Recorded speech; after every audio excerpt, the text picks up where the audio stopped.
Assalamualaikum warahmatullahi wabarakatuh. Kita lanjutkan hukum kedua Kirchhoff untuk soal rangkaian dua loop.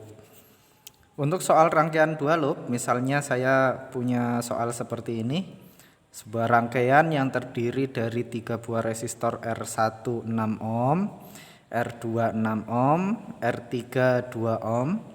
Kemudian resistor ini dihubungkan dengan 2 buah sumber tegangan, yaitu GGL1 10 volt dan GGL2 10 volt. Pertanyaannya adalah tentukan besar arus yang mengalir pada R1, R2 dan R3.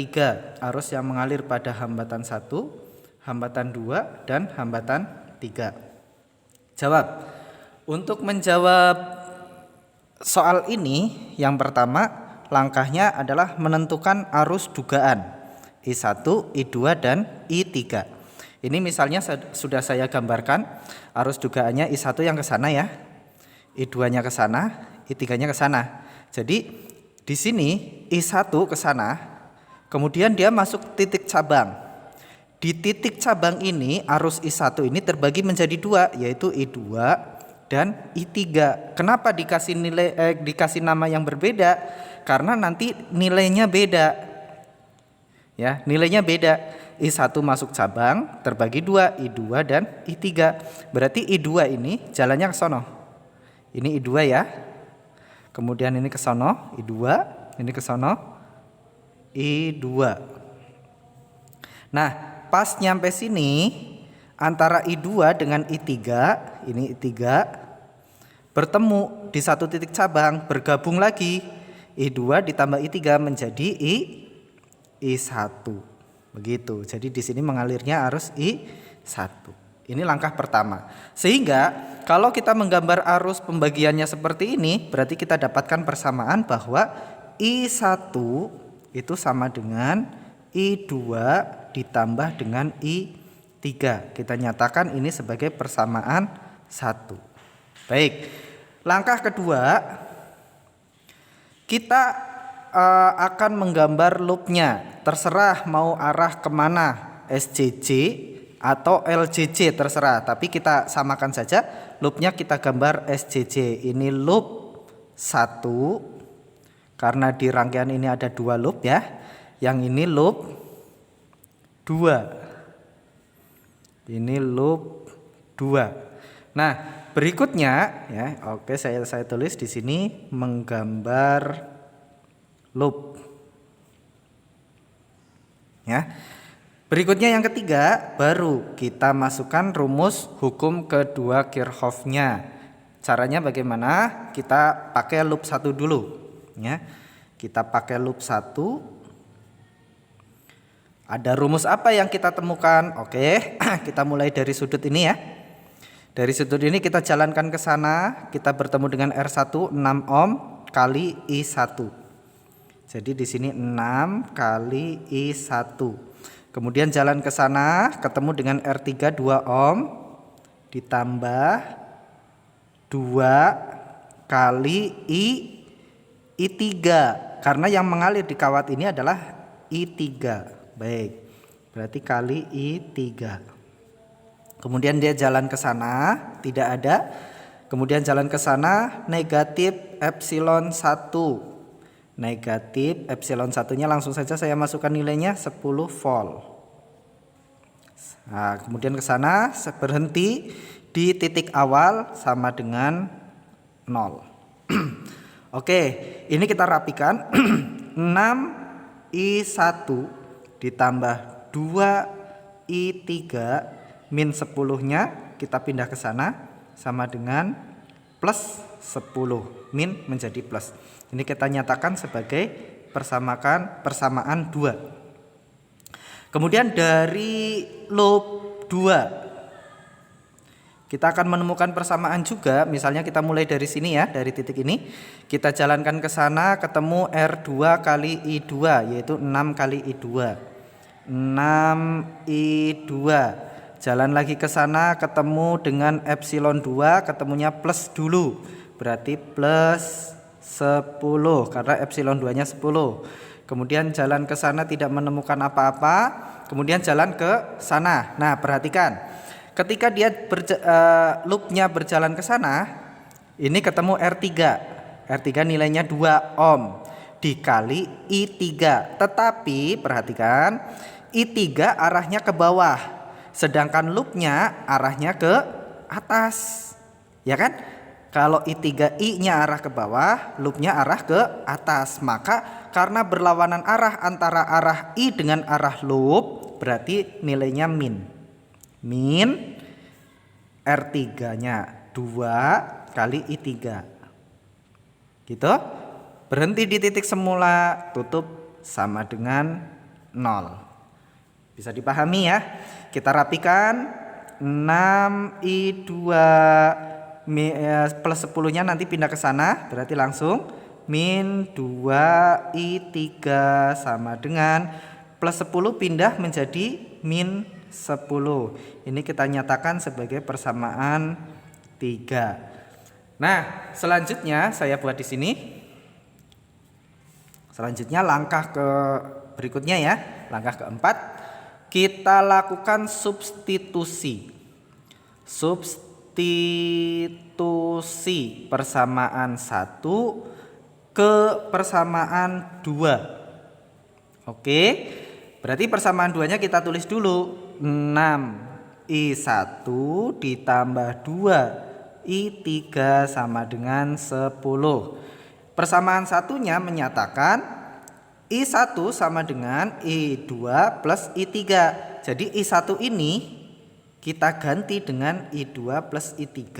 Sehingga hasilnya 6 buka kurung I1-nya I2 ditambah I3 plus ini kita tulis 2 I3 sama dengan 10. Kita rapikan ya, 6-nya masukin kurung berarti 6I2 ditambah 6I3 ditambah 2I3 sama dengan 10. Yang ada I3-nya kita jadikan 1. 6I2 6I3 ditambah 2I3 berarti 8I3 sama dengan 10. Ini kita nyatakan sebagai persamaan 4. Nah, perhatikan persamaan 4 dan persamaan 3. Variabelnya I2 dan I3, ini juga I2 dan I3. Maka langkah kelima kita bisa melakukan eliminasi antara persamaan 3 dan persamaan 4. Baik. Persamaan 3 kita tulis 6I2 min 2I3 sama dengan min 10 dan 6I2 plus 8I3 sama dengan 10. Kebetulan ini konstantanya sama ya. Koefisien di variabel I2-nya sama, jadi tidak perlu kita samakan lagi karena sudah sama. Oke, langsung saja. Karena ini plus supaya hilang kita kurangi. Sehingga 6I2 kurangi 6I2 0, habis. Selanjutnya min 2I3 kurangi 8I3, jadi min 10I3 sama dengan min 10 min 20 gitu kan. Sehingga I3-nya sama dengan min 20 per min 10-nya pindah min 10 gitu. Min bagi min ketemunya positif 2 ampere. Ini ketemu I3-nya. Berikutnya langkah yang selanjutnya, langkah ke-6. I3 kita masukkan, kita substitusikan ke dalam rumus rumus persamaan 3 boleh, masukkan ke persamaan 4 juga boleh supaya menemukan I2. Kita masukkan ke persamaan 3 saja ya. I3 masuk ke persamaan 3. Baik. 6I2 min 2I3 sama dengan min 10. Kita masukkan 6I2 min 2 kali I3-nya adalah 2 sama dengan min 10. Jadi 6I2 2 kali 2 4, min 4 sama dengan min 10. 6I2 sama dengan min 10, min 4-nya pindah ke sana, plus 4. Sehingga I2-nya ya, 6I2 sama dengan min 10 plus 4, min 6. Jadi I2-nya sama dengan min 6 dibagi 6 sama dengan min 1 ampere. Nah, ini I2 sama dengan min 1 ampere. Nah, ini nanti akan ada pembahasan tersendiri. Oke, lanjut. Kemudian kita sudah menemukan I3, sudah menemukan I2, kita masukkan untuk ke persamaan 1 untuk menemukan I1 ya.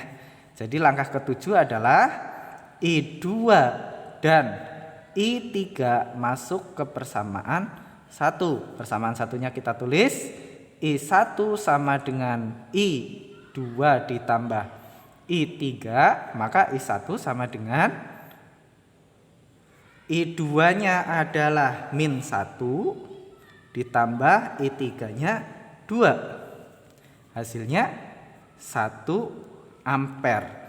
Nah, perhatikan. Ini belum selesai. Sekarang kita sinkronisasi, kita konfirmasi ya. Yang ke-8 adalah konfirmasi arah. Konfirmasi arah. Tadi di awal saya mengatakan bahwa I1, I2, I3 ini adalah dugaan, perkiraan kita. Kayaknya I1 ngalir ke sana, I2 ngalir ke sana, I3 ngalir ke sana. Tapi ternyata di hasil akhirnya kalau kita menggunakan dugaan seperti ini, hasilnya I1 itu hasilnya adalah 1 ampere positif. Nah, kalau positif berarti arahnya benar dengan arah arus dugaan ya. Berarti arah sama dengan I1 dugaan. Berarti ini benar, kita tebalin I1-nya. Ya, kalau sudah benar, sudah dicek dengan hasil akhir, berarti kita tebalkan bahwa I1 benar arahnya ke situ. Kemudian I2 hasilnya adalah min 1. Nah, karena hasilnya min 1 ampere, berarti arah I2 ya, berlawanan dengan I2 dugaan, I2 yang sebenarnya ya. Sehingga I2 itu yang benar adalah 1 ampere, arahnya berlawanan dengan arah dugaan, berarti berlawanan loop 2 ya. Gitu.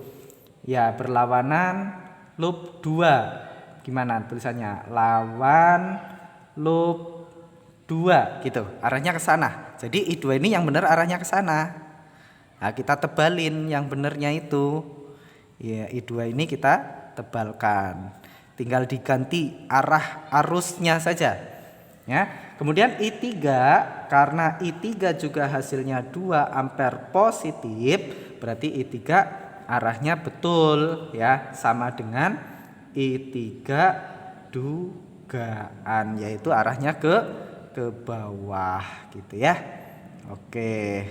Jadi beginilah cara regulernya untuk mengerjakan hukum 2 Kirchhoff yang menggunakan 2 loop. Tapi sebetulnya ada cara yang lebih cepat, ada trik yang lebih cepat lagi ya, tapi tidak akan saya jelaskan di sini. Kalau ingin lebih paham lagi silahkan nanti kita diskusi lebih lebih panjang lagi. Silahkan tulis di kolom komentar. Assalamualaikum warahmatullahi wabarakatuh.